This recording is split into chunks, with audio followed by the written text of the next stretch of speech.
আসসালামু আলাইকুম সকল মুসলমান ভাই বোন বন্ধুদের সকলকে জানাই অন্তরের অন্তঃস্থল থেকে ঈদুল আজহার অগ্রিম শুভেচ্ছা। ঈদ মোবারক।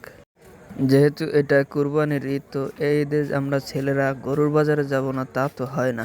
তাই আমি আজকে চলে এসেছি আমাদের পাশাপাশি, একেবারে বড় হাটও না আবার একেবারে ছোট হাটও না।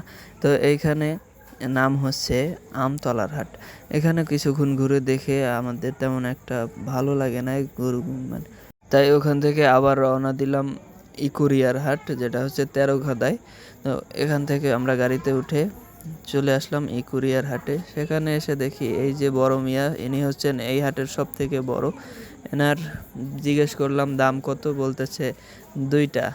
তো 2টা মানে আমি যা বুঝলাম তাতে আমার কাছে মনে হইলো যে না, গরুর দাম কমই বলতেছে উনি।